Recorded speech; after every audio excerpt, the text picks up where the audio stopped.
Samsung অবশেষে তার তুরুপের তাসটা ঠেলে দিয়েছে। ঠিক বলছো, আমরা ফোল্ড 7 কে নিয়ে আজকে কথা বলতে চলেছি। আমাদের সবার মনের মধ্যেই একটা সুপ্ত বা গুপ্ত ইচ্ছা থাকে যে কোনো না কোনো দিন একটা ফোল্ডিং ফোন ব্যবহার করব, কিন্তু আমাদের মেন টেনশন কি, সেটা কি ক্যান্ডি বার ফোনের মতো অত টেকসই হবে? হিঞ্জ বা ক্রিজগুলো থেকে আবার দাগ চলে আসবে না তো? বা আমরা ফোল্ডিং স্মার্টফোন যদি কিনেও ফেলি, সেটা কি নর্মাল স্মার্টফোনের মতো রাফ অ্যান্ড টাফ সিচুয়েশনে ব্যবহার করতে পারবো? সেই সমস্ত অ্যান্সার দেওয়ার জন্য তৈরি হয়ে এসছে স্যামসাং গ্যালাক্সি ফোল্ড 7।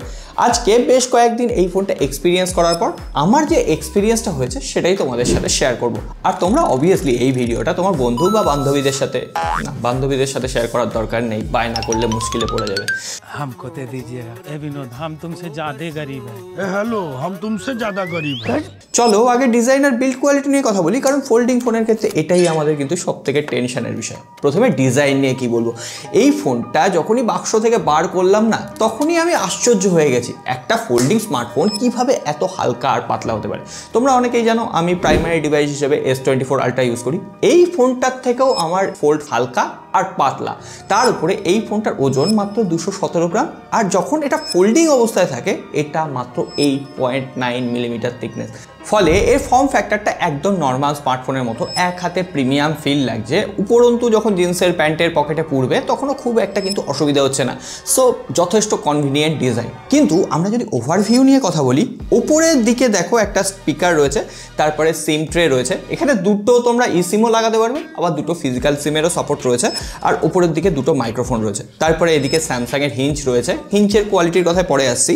নিচে আরেকটা স্পিকার রয়েছে, তারপর আরেকটা মাইক্রোফোন রয়েছে, USB Type-C পোর্ট রয়েছে এটাকে চার্জ করার জন্য। আর এটা কি স্লিম ভাই, ক্যাটরিনা কাইফকে ফেল করিয়ে দেবে। পাশাপাশি আরেকটা মাইক্রোফোন রয়েছে। সো ওভারঅল বেশ কিছু মাইক্রোফোন দেওয়া হয়েছে, কারণ যখন ফোনটা তোমরা খুলে ইউজ করবে, ফোনটা অনেকটা স্ট্রেচে বেড়ে যাচ্ছে, তখনও কিন্তু ভয়েস কোয়ালিটি, কল কোয়ালিটিতে কোনো রকম প্রবলেম হচ্ছে না। অলরেডি আমি টেস্ট করেছি বস। আর ফ্রেমটা এখানে সম্পূর্ণ মেটালের দেওয়া হয়েছে, ভলিউম আপ এবং ডাউন কি, পাওয়ার অন অফ সুইচ, আর এটাই কিন্তু সাইড প্যানেল ফিঙ্গারপ্রিন্ট সেন্সার। না কোনো রকম এখানে ইন ডিসপ্লে ফিঙ্গারপ্রিন্ট স্ক্যানার নেই। পাশাপাশি এখানে কিন্তু কোনো রকম এস পেনের সাপোর্ট নেই। দুটো আগে বলে দেওয়া ভালো, নাহলে পরে তোমরা জিজ্ঞেস করবে।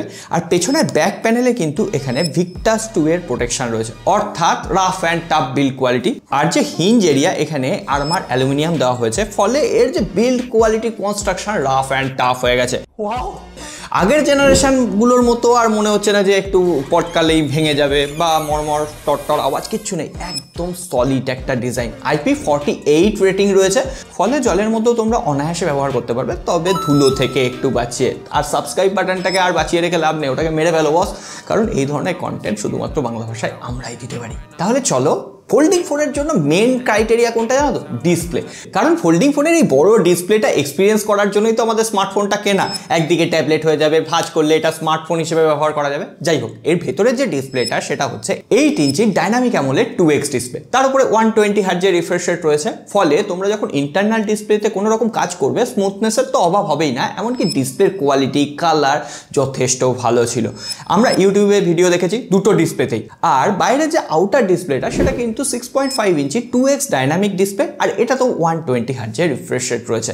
তোমরা বাইরের ডিসপ্লে কোয়ালিটির কথা বলো, ভেতরের ডিসপ্লে কোয়ালিটির কথা বলো, দুটোতেই 2600 নিটসের পিক ব্রাইটনেস। ডিসপ্লে কোয়ালিটি নিয়ে অতি বড় নিন্দুকও কোনো রকম খুঁত বার করতে পারবে না। তার উপর HDR10+ এর সাপোর্ট রয়েছে। এই সমস্ত কিছু যা প্রিমিয়াম ফ্ল্যাগশিপ লেভেলের ফোনে পাই, সমস্তটা দিয়ে দেওয়া হয়েছে। আর বেজেল আর চিনের কথা ছেড়েই দিলাম, ওগুলো না বললেও হবে। আমরা ইউটিউবে দুটো ডিসপ্লে দিয়ে ভিডিও দেখেছি, আর দুটোর যে কোয়ালিটি, ব্রাইটনেস একদম শার্প ছিল। তবে হ্যাঁ, যখন ইনার ডিসপ্লেতে আমরা ইউটিউবে ভিডিও চালিয়েছি, উপরের দিকে কালো ব্ল্যাক রয়েছে, আর এটা স্বাভাবিক, এই অ্যাসপেক্ট রেশিওতে যেহেতু ম্যাচ করছে না।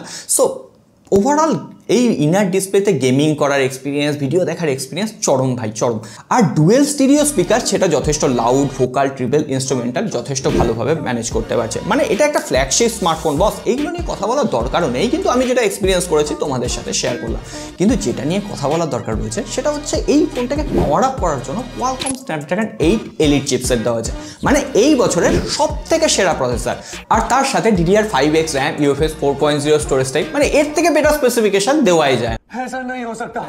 সুতরাং আমরা একদম স্মুথ পারফরমেন্স পেয়েছি। অ্যান্টুটু চেক করেছি প্রায় 18 লাখের ওপরে এসছে, সুতরাং বোঝাই যাচ্ছে যে কতটা পাওয়ারফুল একটা ডিভাইস। কিন্তু ফোল্ডিং ফোনের ক্ষেত্রে এই পাওয়ারের থেকেও বেশি ম্যাটার করে সফটওয়্যার এক্সপিরিয়েন্স। সেটা নিয়ে কথা বলার আগে বলে দিই, আমরা BGMI টেস্ট করেছি। এটা এখন দুটো ভ্যারিয়েন্টেও পাবে, 512 GB, তারপর 16 GB র্যাম ভ্যারিয়েন্টও অ্যাভেলেবেল। একদম 90 FPS এর স্মুথ PUBG খেলা যাচ্ছে, আর সেক্ষেত্রে বিন্দুমাত্র ফ্রেম ড্রপ বা ল্যাগ চোখে পড়েনি। এমনকি অনেকক্ষণ খেলার পরও ফোনটা কিন্তু একটুও মাথা গরম করেনি। আর তার থেকেও বড় কথা, যখন এর ইনার ডিসপ্লেতে আমরা গেমিং করলাম সেটা স্মুথনেসও একদম ঠিকঠাক ছিল, FPS পর্যন্ত ফল করতে দেয়নি। সো পারফরমেন্স নিয়ে আমি নিছকই এত বক করছি কারণ তোমরা অলরেডি বুঝে গেছো। আর হ্যাঁ, এটা তো গেমিং সেন্ট্রিক স্মার্টফোন নয়, এটা এক্সপিরিয়েন্স কেমন দেবে সেটাই হচ্ছে কথা।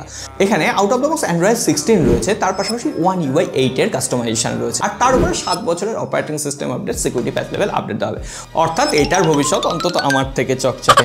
যাই হোক, তোমরা যারা হেভি টাস্কিং করো, মাল্টি টাস্কিং করো, তাদের জন্য কোনো রকম অসুবিধা হবে না। 3টে অ্যাপ্লিকেশন একদম সাইমেন্টানিয়াসলি চালানো যাচ্ছে, আর কোনো রকম ল্যাগ বা ফ্রেম ড্রপ নেই, কারণ প্রসেসরটাও যথেষ্ট ক্যাপাবেল। আর তার উপরে এখানে গ্যালাক্সি AI এর ফিচার তো সমস্ত রয়েছে।